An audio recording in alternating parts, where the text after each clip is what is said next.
Hi everyone, thanks for joining me so early, but it is the start of an exciting week, but quite a dull Monday, and probably is going to be fairly quiet until we get the big action on Tuesday night after hours, because this is obviously titled Mag5 week. We've got some important data thrown in alongside that, but really this is what the earnings season Q3 in the US has all been waiting for, and potentially setting us up for what could be the all-time high breakout on the NASDAQ particularly. It might be a little bit of reverse engines relative to S&P and Dow. I think they'll be choppy potentially going into tomorrow night. Then I'm expecting a small breakout through the election, and then we might have a pause. But this should be setting us up for the year-end rally, just given the anecdotes we've seen from some other tech companies, etc., during the last couple of weeks. So weekly preview, we'll go through that in the main. If you've got any questions, throw them at me and I'll try and deal with them. Hopefully they are about current events in the markets, because we have had one or two interesting setups that are kind of playing out. Particularly, we were looking for the geopolitics, Iran, Israel, to defuse itself a little bit, and also the BRICS. In the middle of last week, it looked like there was no announcements coming, so we said there may well be a spike up in gold that doesn't hold because there's no new news, and that looks to be playing out. So there's no real bid left at the moment in gold or oil, although the background for gold is still very much to the upside. But if there was to be a sweet spot for a pullback, we're kind of in it. So I wouldn't want to be chasing the long right now. And in fact, you might want to put on a short with a small new all-time high in the very short term. I'm not in any way being bearish per se on gold, just that it's one of those trading sweet spots where it might just drift off a little bit. It might evolve into a wave 4, and then we're really looking to buy that if we can get it down a good 10%, say, back towards 2,500, 2,450. That'd be ideal. But I wouldn't be surprised if there are any shallow dips. Oil, we'll have a look at that later. There's no real demand coming through anyway. We've got this oversupply situation, and OPEC have kind of baked that in. We've talked about it for months, so that's not really going anywhere. It's been ideal for the US election and inflation prints for getting the easing cycle going. So we'll take everything we can from that. But let's have a little work through the preview.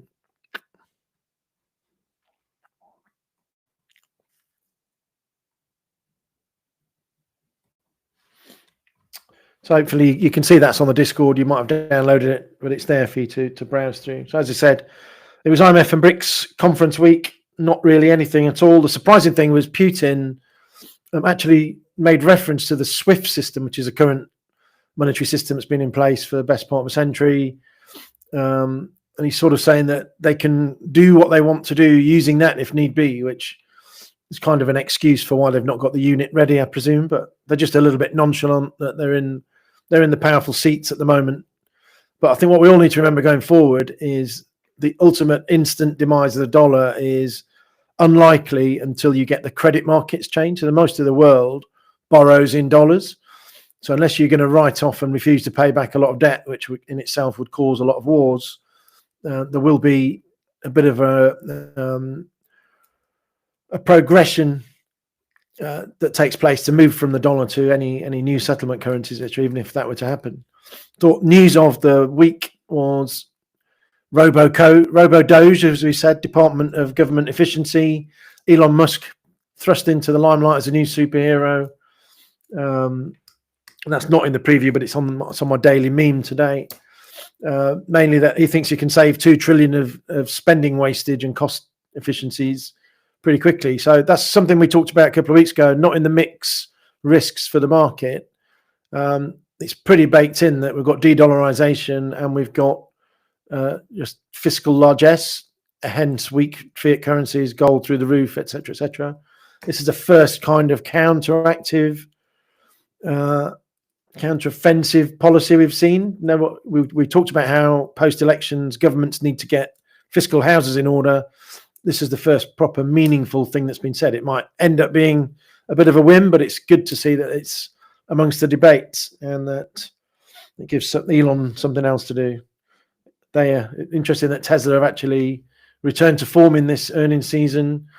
Is that a precursor to the rest of the Mag5 suddenly performing? Again, we'll go through that, and it looks like we're on a sweet spot for their outperformance, given how it's progressed over the last 3 quarters. IMF, I put a load of headlines in there. It's all, as I said today, it's like head in the sand. They're pontificating around the edges. There's lots of things people are working on, but none of it is really much more than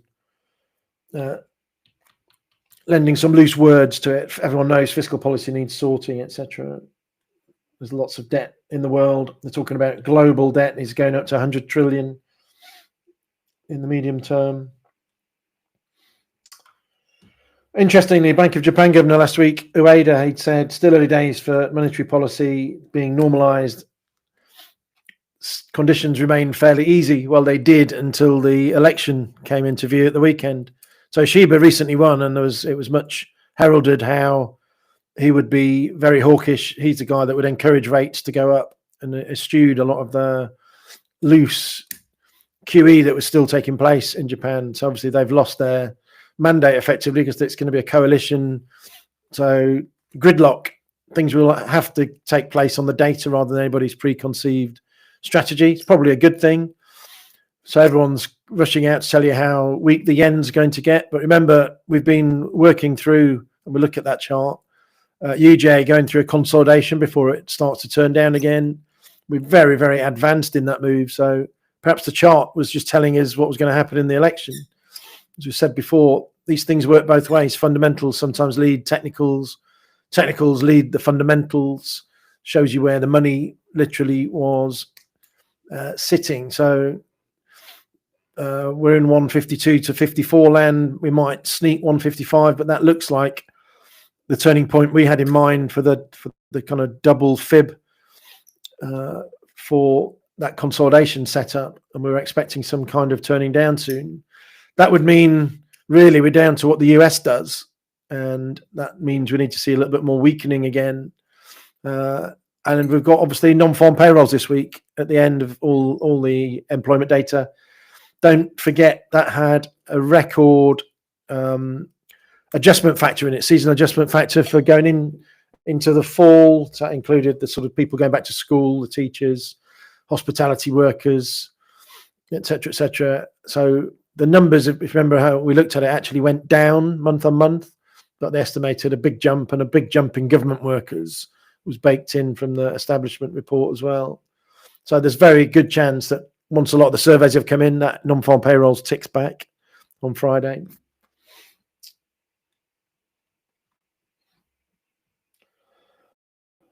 So I mentioned the Japanese elections.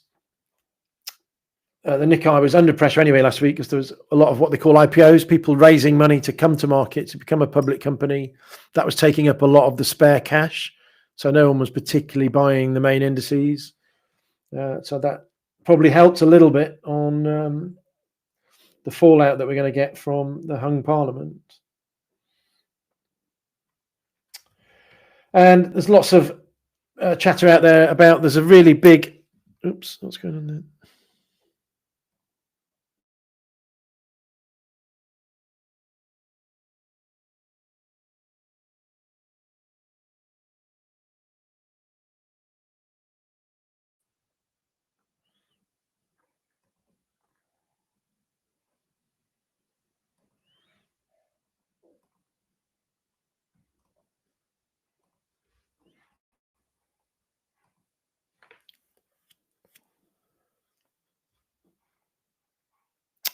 Hi, sorry, for some reason we have lost connection there, but I'm hopefully back in the room.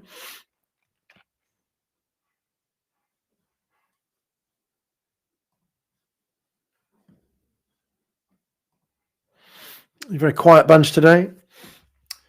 The US presidential election, yes, so there's been a big whale better, as I say, a massive better from France on the poly market in the US, which has distorted a lot of the odds, suggesting that Trump is a shoo-in across the board. And that's got the whole sweep thing going, i.e. they win the election and the houses, but there are other combinations, and Fidelity went through it quite well last week. You can have Trump winning and the houses split, or you could have Trump winning and the Democrats having both houses. We could have Harris winning and Trump having both houses, or there could be a split. So there's lots of gridlock out there, combinations. It's not ideal if you have a president that doesn't have control, but equally a president with total control with such extreme policies at hand is also a dangerous thing. So markets tend to like the gridlock. We've mentioned it before. And if you look at this chart, that kind of shows you, we've mentioned before, it doesn't really matter who wins. The first 2 years, look, they're generally the reds for Republicans, blue Democrats. You tend to get outperformance. Nixon in 72, Bush in 2000. They were unlucky to hit recessions. Outside that, generally, even throughout the Great Depression, the change of government didn't really make much of a negative situation. First 2 years when you've got a sweep, again, used to be more important in the early years, but of late, it's led to lower returns. And then if you've got gridlock, again, take out the two negatives, which are the recession years. Gridlock, market loves it, really. It's very rare to get any negatives out of that. So be careful what you wish for with Trump getting in, the Trump traders being put on because of the read through of all this, betting markets, etc. And he will be positive for tech, it would seem. And it might even take away some of the inflation bluster with this robo-doge that we're talking about, the new superhero, Elon Musk, finding 2 trillion of savings. But that will have to be seen to be believed. I'm sure there'll be Nobel laureates all over that, trying to diffuse it, take it apart. But in general, you shouldn't really be worried after elections unless there's something really wild card manic out there. But it's not all plain sailing, because if you remember look at charts going back to the crash in 07, 09, the great financial crash, GFC. Everybody used to look at credit default swaps to see what risk was like. So that's the sort of price over your normal rate of bonds, really, that you're paying for protection. And the higher it went, the riskier things were perceived to be. So you'd have thousands of basis points for the pigs, Portugal, Ireland, Italy, Greece, Spain, during that period. And it'd be fairly flat for Germany, Japan, and the US, etc. UK, a little bit mixed. But as it is, we are now at the highs of the last 2 years, back to the bond sulk of 23, credit default swaps back into the 40s, look, from what has been generally in the teens.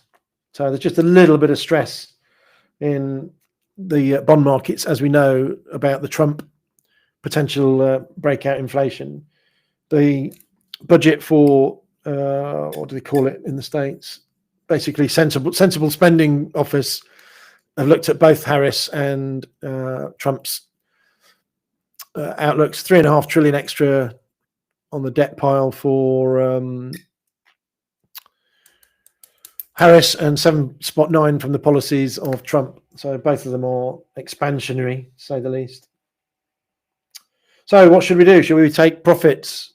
This has been a record year for the S&P by this stage in terms of rolling year-to-date performances. This chart here from the Daily Shot showing you that we're already well ahead. But if you are in those extreme of moves, look, this still suggests a bit of upside left. But the old adage, you leave a little bit for the next man.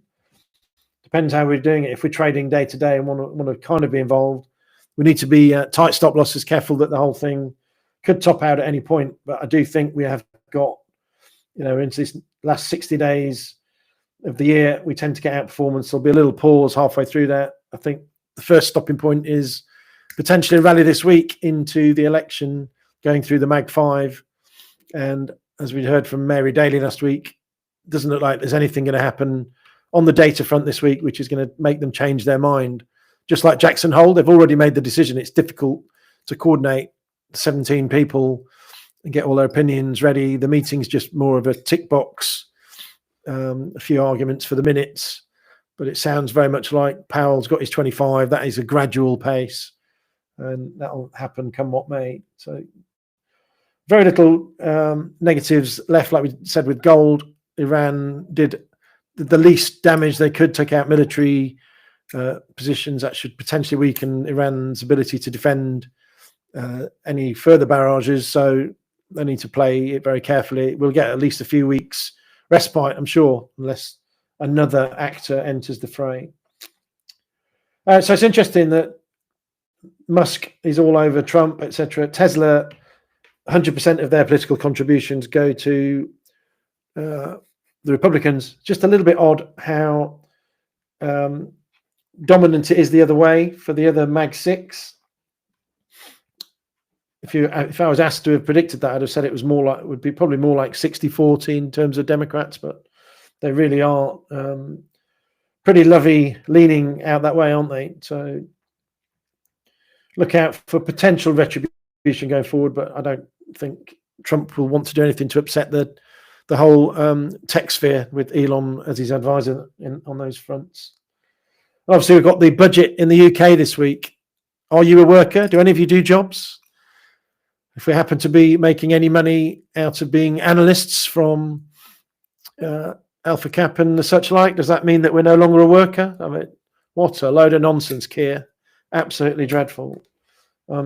Pretty politically agnostic, but that is just disgusting, really, from my point of view. I just think you're totally undermining people's wishes and desires to make good for themselves. It's absolute nonsense. Stick to changing the policy. Look for incentives. Labour really does need to get on board, and the Tories stop doing enough of it. Actually, look to incentivize people to change their behaviours. Then they'll release their money. Look to help people use their pension money for the benefit of society. Get them investing. Give them a reason, a tax break, to release the funds. I mean, it's crazy. It's not difficult, but if you're doing it from the politics of envy, we're never going to get anywhere. As I said, I've made a lot of it for a long time. LDI was happening, this leveraged derivative instruments, when Trust tried to go supply side, but Kamikaze wanted to throw in some tax breaks, which did not make sense at all. Fueling demand is right at the height of an inflation crisis, and taking your hand off the fiscal tiller was not a good combination when there was already a bit of an inflation sulk in the market, but also because that was moving bond yields, there was a technical issue. I've spoken about it before, you may know about it, but basically people they're effectively short gamma in that, so the higher yields went, the more that they had to sell bonds to keep themselves up with their margin calls. But the only thing is, the only collateral they had for the margin was the very thing that the derivative was based on. So they were selling the thing that they were trying to keep under control. The Bank of England took far too long to come in and act as lender of last resort and steady the ship. And they'd known about it for 15 years that this thing was building, needed popping. It was an exposure that a lot of commercial people shouldn't have been put into, et cetera, et cetera. So that exacerbated what happened. That meant people started pulling their money out to the UK. You got a currency run. And this all gets blamed on trusts, when really it was kind of a 10% issue from them making a mistake with their budget that fueled the fire of two other issues that were going on. And once overseas investors are losing on the currency as well as the underlying instrument, that's a double whammy and just creates a panic. That's what you had. Bank of England, to my mind, were the biggest culprit and have kept fairly quiet about their hand in the role ever since. But that is the way of looking at it. So Labour are well within their rights to look at supply side reform and should do, and hopefully they'll concentrate more on that. It's good to see that she's got advanced tick off from the IMF and the World Bank about what she's going to do with tweaking the net liabilities. You know, none of us like to see QE and playing around with effectively the country's bank accounts, but needs must when we need to get some spending done. So I think we'll hopefully get away with that on Wednesday. As long as they don't punish people for investing in the country, then it'll be a net positive budget. Bank of Canada cut by 50 bips last week, and they said their neutral rate was 100 basis points away. They'll go again in December unless anything changes. It's good to see that they're on it. It was an interesting comment again I made today. I'd seen someone else comment on that. the Governor Orr from New Zealand saying, why on earth aren't people reading the data, reading the monetary statements? And it's very true. So I try and tell you, go see the headlines, see the market moves, then go and look at the data yourself. Does what you read, does what you see, the trends from the data and the commentary match with the market move? That's often where you will find your outperformance, by just seeing where the knee-jerk moves are wrong. People may have been lazy, they've just traded on the headlines. Your opportunity is either finding out if that is the momentum trend or whether you should be fading it. So don't be lazy. Make sure that your bias is your own and not someone else's. ECB now a coin toss for 50, given everything that Lagarde was saying. You know, reading between the lines again of what she's saying, that it wouldn't take much for them to suddenly moan that they couldn't hold inflation up and that things are getting too disinflationary. So look for them to find a way to keep cutting aggressively. And then it was announced China's legislators will meet over that US election and Fed and Bank of England period. So potentially more stimulus to come. So it's all net building up for the liquidity surge into the end of the year. Some of these rallies may be for renting only, not to put on absolute shorts. And yeah, there's a massive slate of earnings updates in the preview from last week's earnings. And I'll pick out a couple here. Kone, who's big in China property, said there was no signs of the stimulus working at all in their markets. So China does need to do a lot more. Apple on the edge, they might have some positive things to say about their iPhone interest. Demand numbers have looked fairly positive so far. I'm just not exactly sure exactly how much of the AI content or hardware they'll be able to use in China, given the government moaning, but we'll see how that develops. There's a really weird thing that happened. If you saw it, Tapestry were blocked from making a bid for Capri, which is basically luxury handbags. For some reason, the judge decided that market needed protection. Jeepers, I think if you're wealthy enough to be shopping in that market, you'll be pretty savvy what's going on. Doesn't matter how monopolistic that market gets. That very much looked like there was a bit of political skullduggery going on there. With I don't think, if I'm right, I think she's not a Trump fan. And then, like I said, look through for clues all over the place. So earnings are a great thing, especially when you've got global stocks to look at. And we had WPP last week, big jump, 6% on an organic revenue surprise. Massive second derivative boost for the tech sector. As I said there, a lot of that organic growth was in the tech stocks. And global advertising, that is a leading indicator for macro data. So you want to be watching out for Interpublic, Omnicom, WPP, etc., for big clues, and that was one last week, suggesting Q3 and Q4 are going to be banzai. More commentary on China from Unilever. They were saying that the consumer is just not paying up. They're doing a little bit like the US Walmart down trade, finding any way they can to squeeze more out of their money. So hence the majority of the consumer companies and the luxury companies particularly are struggling in China. Barclays had a good update, and their outlook trimmed it to expecting 3 rate cuts for the next year as opposed to 5. And then it just showed you that it's the insurers normally that get hit excuse me, for the hurricane fallout, but there were some bad hits to some of the healthcare stocks last week, particularly HCA, natural disasters causing them very big hits.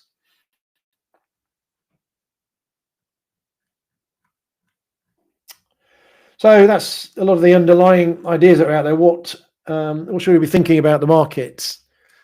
We have a quick look at the indices. There's a few charts in here which show you why I think we're still set to carry on going up. There's the first week for a while at S&P put a bit of a pause in. But normally when they've had 240 days above the 200-day moving average, they tend to carry on going that way. There's less than 3% But most of the time, yeah, that's it. Median gain is 7.2% in the next 6 months. So even though we're expecting a topping out situation in at the end of the year, that's in 2 months, net over the next 4 months. Even if we have a bad start to 2025, we should still carry on overall moving forward, probably regaining that whatever the high is at the end of the year is the way of looking at that.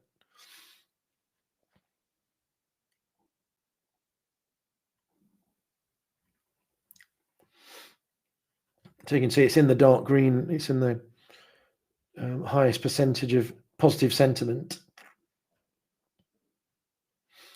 So some of the strategists that were commenting last week,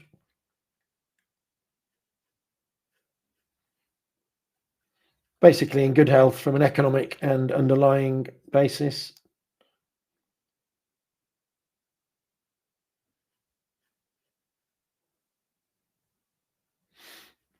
The actual performance of the market and the underlying stocks is in the top 20% in the last 15 years. So that's the reason why the markets keep going up. The underlying earnings, can't keep saying it enough. Everyone's trying to talk about how it looks versus 2000. This setup is growth earnings, and there's some really good charts in a minute, pointing upwards. So until that stops pointing upwards and stops consecutively growing, cumulatively growing in aggregate, then the market should keep re-rating. And we've got a strange situation here. Not only the earnings going up, but the people's confidence in that earnings is going up, i.e. the multiples. So that's a very powerful double whammy, multiples going up, and which is the amount of times you'll pay for those underlying earnings, and the earnings net are going up. So we're in a really powerful combination time. IT obviously at the front of that, and we've got those earnings this week, but it's the utilities have outperformed this year. Financials, you've seen the results that are coming through. Communications doing okay. It's all about consumer discretionary, and net, they're at least, that sector's at least neutral, if not on the positive side. So what people used to obsess about was a Nifty 50, the top 50 companies within the sector, to top 20% of the S&P 500. At the moment, the top 7 has 30% of the market weight. The top 25 companies has half the weight of the S&P. So it's obviously important. And they, the 60s and 70s market darlings had consistent earnings growth, high price to earnings ratio. That's what we're getting now. That's what should happen when you have secular changes and you've got breakout technologies and companies.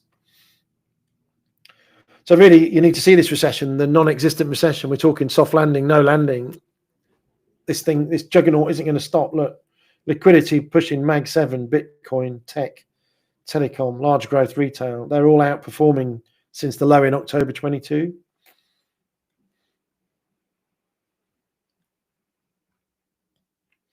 A good chart from Fidelity last week, which again was showing you, look, people talk about this multiple obsession of the largest stocks being the 25% premium currently to what the other 450 are. So Nifty 50, 25%. But at this great bubble that we keep comparing with, look, the multiples were double, 40.5 versus 19.9. So huge amount of upside before we become a bubble. Now we want to see that coming through. Remember, I've mentioned it. We've had this excess capex, pushing out down the line, expecting monetization to come.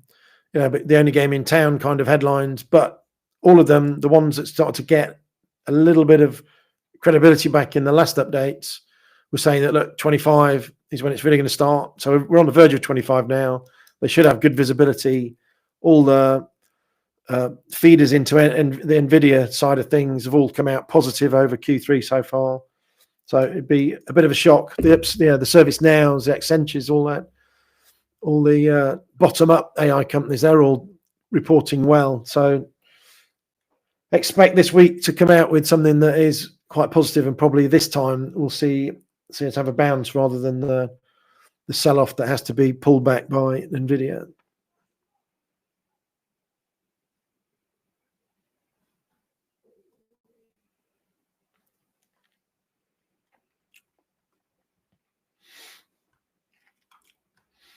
Now you can see a similar thing here about the equal weight ratings versus the market cap weight. And actually, if you look at it,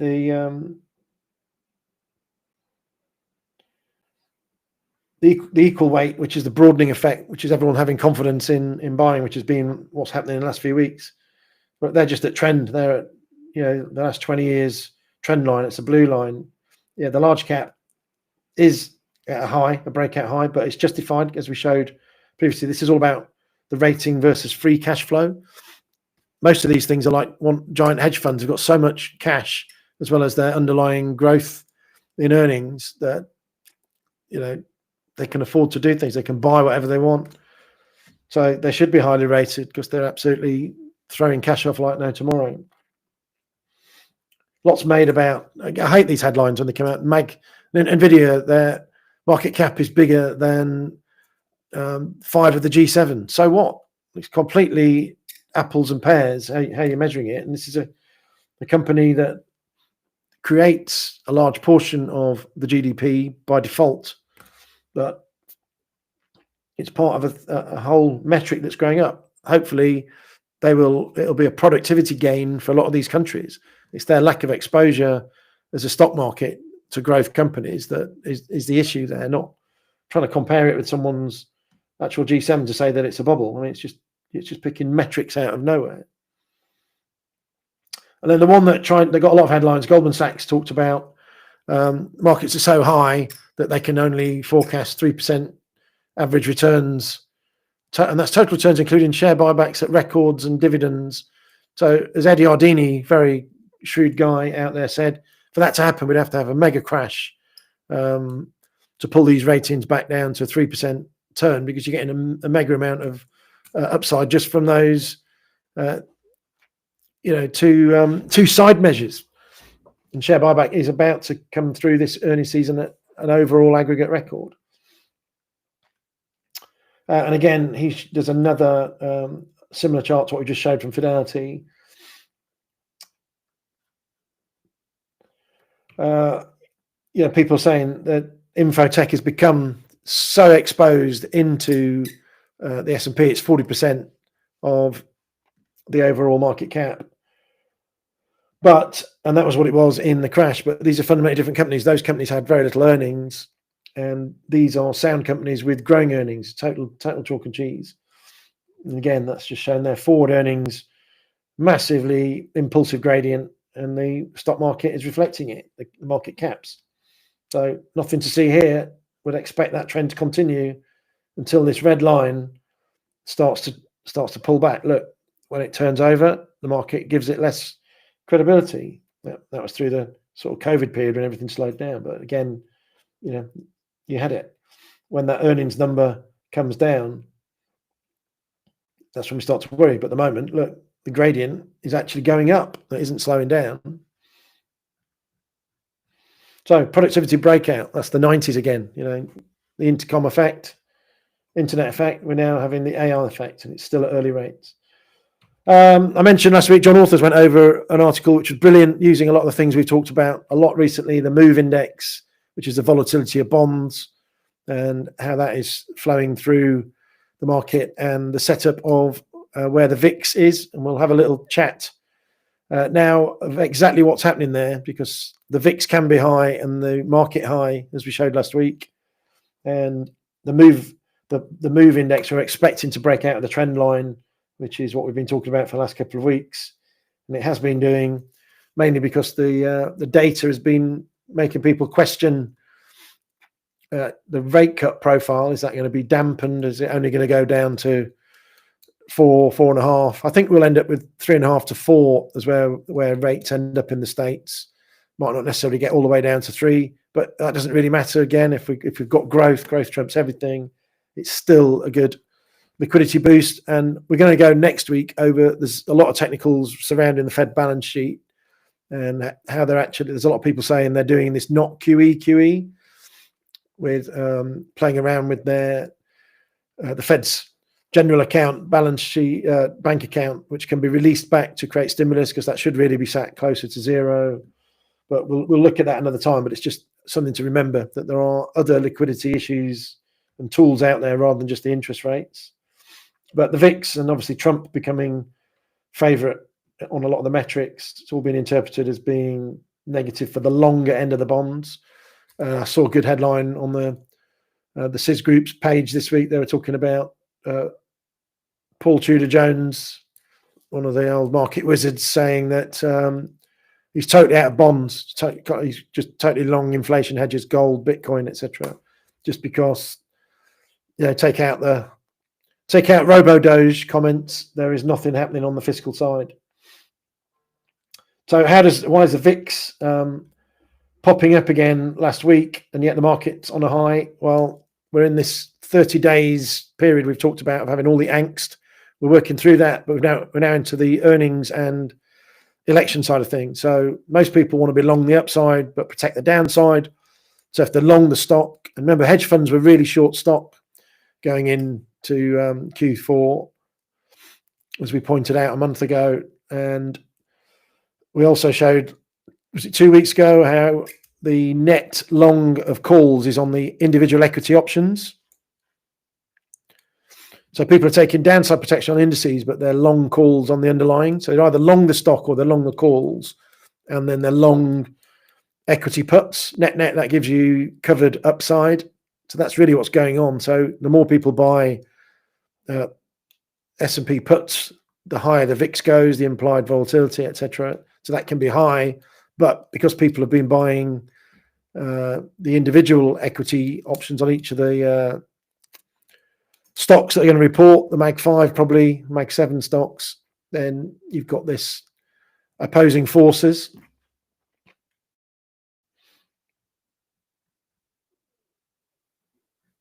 So that is kind of how you can have this strangely offsetting thing. Oh, there's a comment on the chat. Rishab Mohan, well done to you, sir. Just passed your first Alpha Cap evaluation on the 24th. Can't wait to start trading. Can't wait to see your results. Keep watching, keep listening, and keep learning on your journey.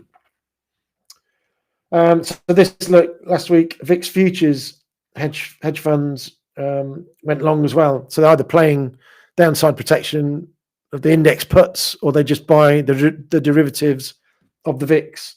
So they are just hedging out any danger, but they'll have the upside from the individual stock movements. Something else that gets a lot of airtime is record low cash holdings by investors. There's some good charts out there last week talking about what the savvy investors have been doing. They've been buying not only these money market funds. We know that there's 6 to 8 trillion in there, but a lot of people since COVID applied for direct treasury account access, which means that they could buy government bonds direct. Now they're difficult to get out of. You have to go through a long-winded process via a broker to buy and sell. But by definition, they all went in there because they knew that rates were going up because of inflation and the supply side cost pressures. So very savvy. They've been on the upside. Now that the rates are coming off, these savvy investors will find a way of getting this money out. So we can look out for a lot of that unwinding.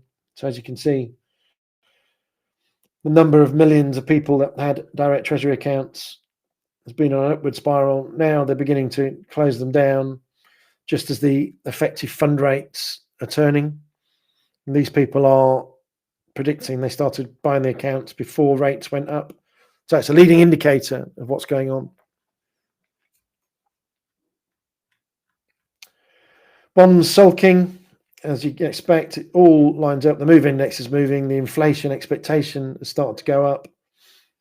Higher long-run inflation, but that's now baked in. That's now the expectation. Is there anything out there that can rein in this so-called one-way bet? Which is why I said I'm excited to see headlines about the Doge Musk intervention, because it is something different. Treasury futures call and put skew, again, the puts have become expensive, so that skew is negative. So people in the main are buying bond downside.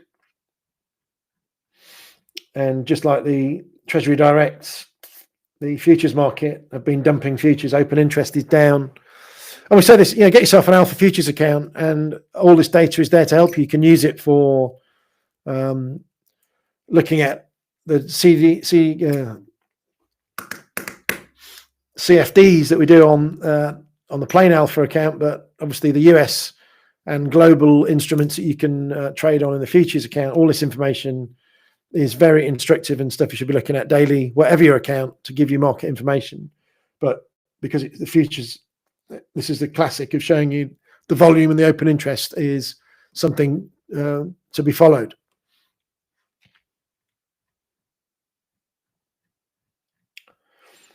And here you can see this is basically the options, futures and options on Fed funds rates in the States. And, it was all puts have come to the fore. This is 100 minus whatever the strike price is. So 4.5% is where the biggest open interest is, 4.25. And these are December, March, and June contracts. So the puts are dominant, the blue and purple. Magenta, isn't it? That cayenne magenta. And you can see that the one's expecting lower rates, which is buying upside, or in the minority now. And the open interest, etc., for all these lower rates, lower overall rate parts have started to go much lower. If you do see the open interest puts at those higher, they've thrown those out of kilter there. That's just showing you the total open interest. So they're not in line. You have to look at that data carefully. But for the ones where you've got higher interest rates, there's often spreads. So they might be buying one of the puts and selling another. So you need to keep in mind when you're looking at this the relative numbers as well as the open interest on the puts. But the message is that the options market is expecting higher eventual rates, so lower total amount of cuts. There's some chatter. There's been some big options bets in the long bond, which is the 30-year arena, which has become less and less relevant these days for pension matching. But obviously, you get gearing effect over that. So you can get big price moves for small amounts of interest rate changes. So anyone that thinks that this interest rate cycle is going to be really short would have been doing upside bets to long bond yields, which are downside bets to the price. As I said earlier, Fed interest rates, that looks like a done deal. Daily was sent out to bat instead of Goolsby for this one, and very much looks like 4% will be the worst of it. So on to a few of the charts we've got in there. DXY, CFTC data last week showed speculators were net long for the first time in ages of the dollar. Now we've already moved, so they may have captured a little bit of this prior week, but we've been expecting a counter trend rally. To me, it looks like we're very advanced in that. Last week's high could even be that, but I think we've probably caught. We'll have a look at that directly for today. That has done a retest of that and come off again. So again, that's either the top, or we could work our way up to 78.6 fib. That's a potential next stop just to get. I've drawn. Actually, we'll just switch over to this chart to show you.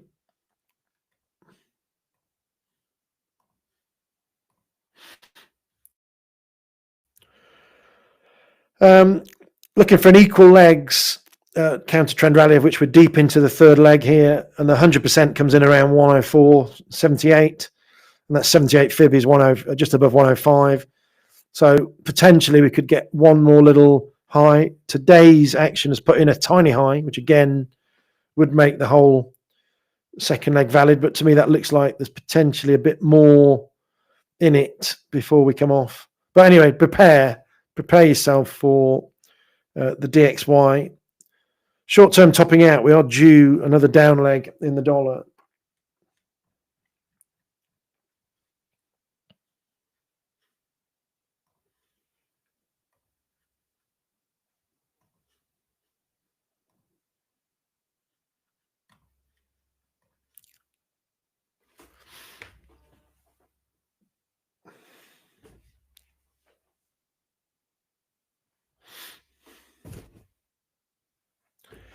My head's just a bit big today.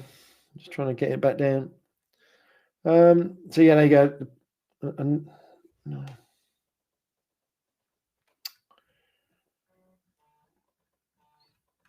So similarly with the euro, that is the opposite of the dollar. Really, we're looking for one more potential low. It could have already put it in, but I'm thinking just with the bit of noise we're talking about, we could get this whole equal legs before we then get the cheaper dollar and the bigger rally. We've already had a lot of chatter about the ECB coin toss, or are they going to go the 50 bips? A lot of that is priced in at the moment, and it's made a lot of progress to downside, mainly on the dollar strength. I think we've got a good chance that just over the election period, a little bit of the outright one-way bet on the dollar might just have run its course. It's not to say it doesn't come back again, but it feels like we're very much close to a turning point, and that is similar for GU. Again, you know, Catherine Mann still putting her fingers in, meddling around with Bailey's idea of normalizing rates. She just had another bizarre speech last week where she didn't really care what everyone else thought. She just thinks that rates shouldn't be cut. We talked about UJ, and that very much looked like the double fib on this C leg. The A leg, double that fib would make the C leg around the 155 level, where we expect it to possibly turn. You know, that Shiba thing was a little bit left field, but perhaps this is telling us why, when we thought this was the connector here for more downside, we suddenly got a lot more strength. The technicals started to tell us. That could mean that the carry trade comes back on. We're now thinking that it's going to be difficult to see yen strength, particularly in the short term, being pressured from the government side. There's going to be a lot of arguments in their parliament. So it's all going to be down to the data, and Ueda is going to follow the data quite literally like a hawk. Oh.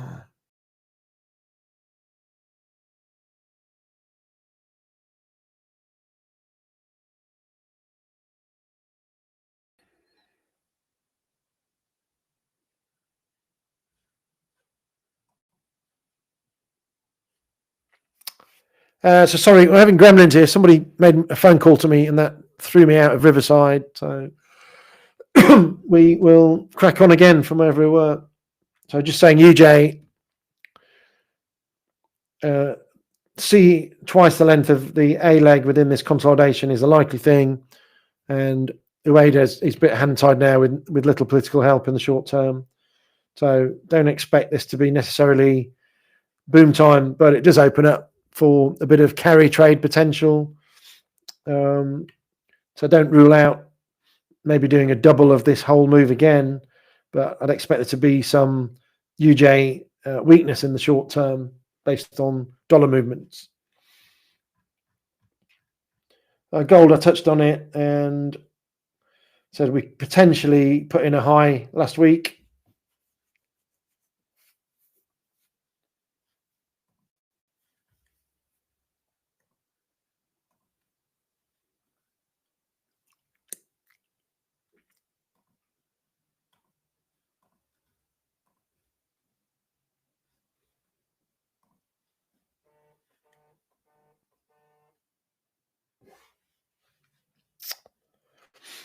Gold, potentially last week's brick anticipation, no follow through top. We've since put in a 3-wave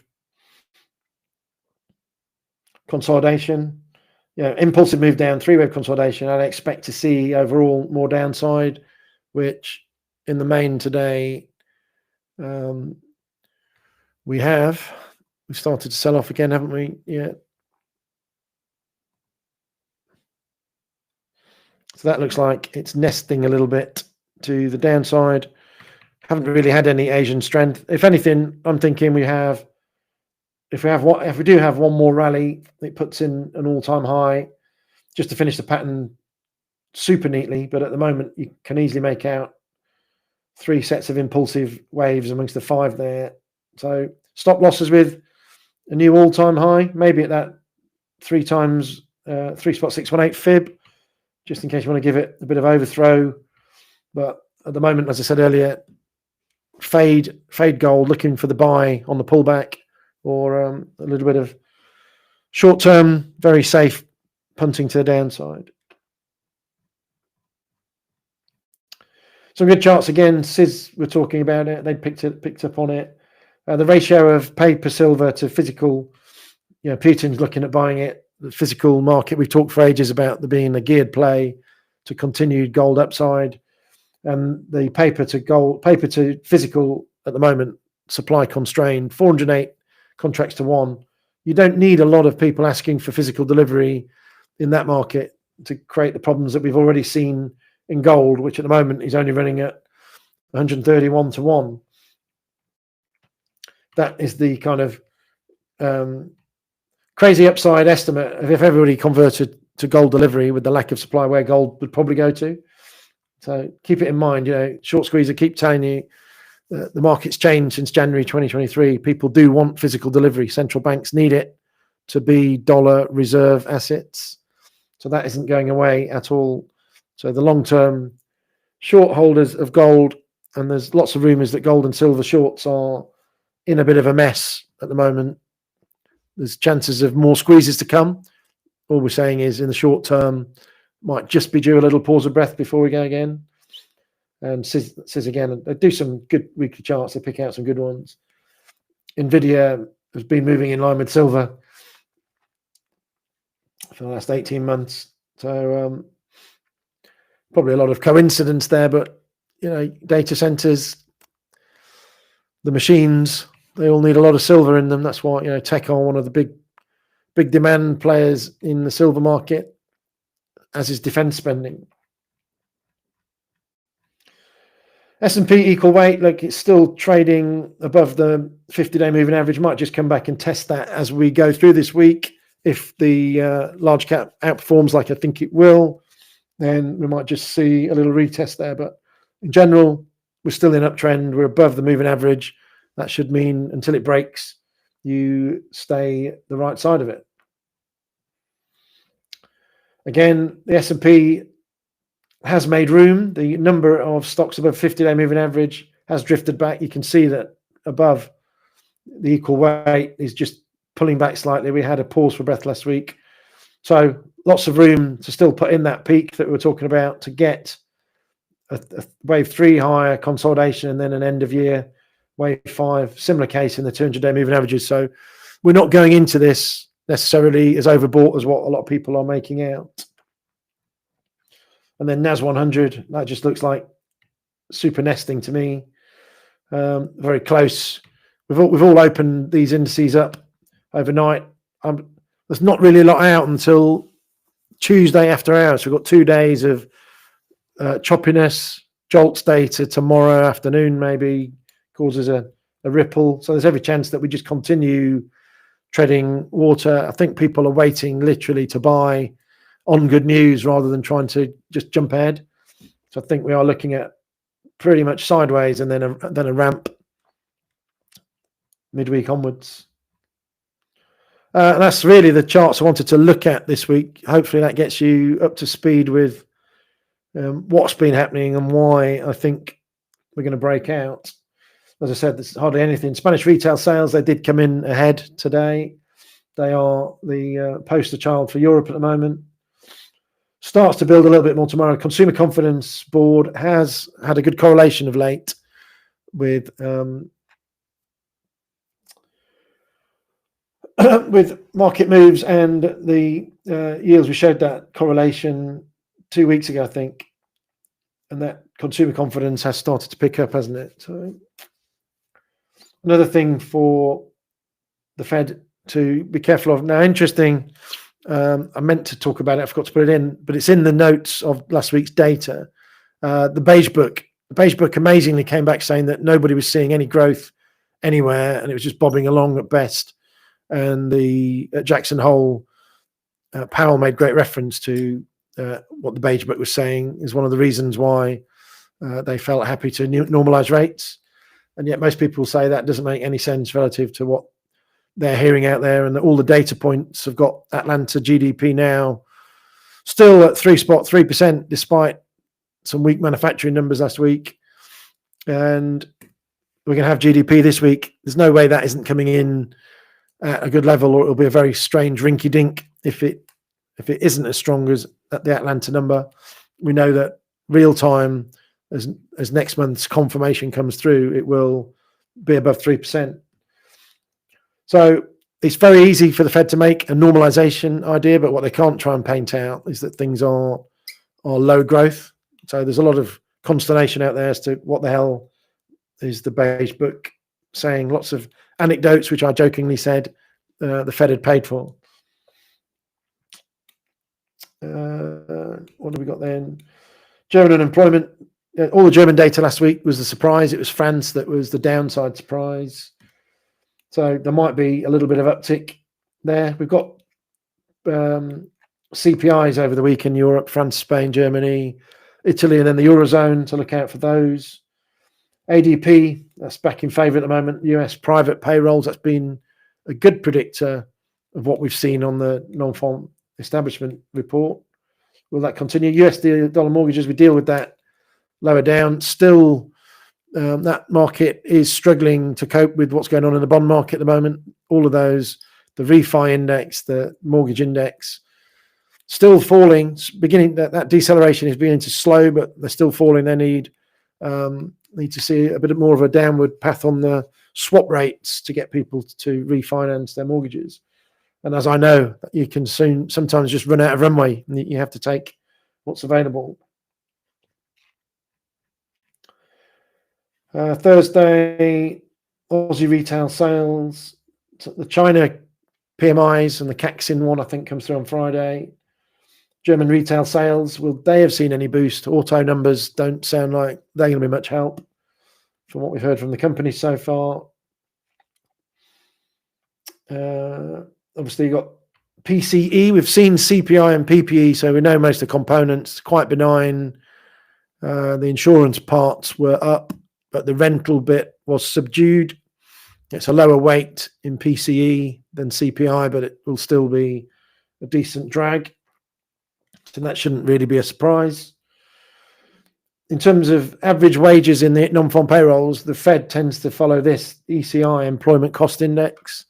They like to follow ones that are less volatile and taken over longer measures. So again, they should have data that they follow in their pocket for next week on the 7th. The Chicago PMI, and then Friday, Aussie PPI. GBP, we've got another PMI out, Canada and US. So these are like more S&P global market ones. But there is the US dollar ISM menu, because it's the first of the month on Friday, November the 1st. And we've got construction spend, as well as non-farm payroll. So as I said today, look out for the red folder news during the week, because there's lots of it. And it's going to be dangerous getting the ins and outs. So yeah, very much make sure that particularly alpha, that your levels are safe over the data, and no messing around in that 2-minute period. Then look, 37% of the S&P report this week. Lots of the big guys. Look, after hours Tuesday, it's Alphabet, and you've got AMD. Then on Wednesday, Meta, Microsoft. And we've got Amazon and Apple after hours on Thursday. So, I don't know whether you just stop looking at the markets at 9 o'clock UK time, but that 9 o'clock till 10 o'clock slot is going to be very important this week for clues and, as I said, for hearing things from the horse's mouth. I've put in a few of the companies across the globe that are reporting as well in Europe, just to give you a feel. It's not all just the S&P in America. There's lots going on everywhere. Talking heads, Friday night, the Fed went into lockdown, so we won't hear anything of importance from anybody. The Bank of England must be similar, I think, because they're reporting on the same day. So it's lots of Canadian commentary, and some European stuff, mainly over the week.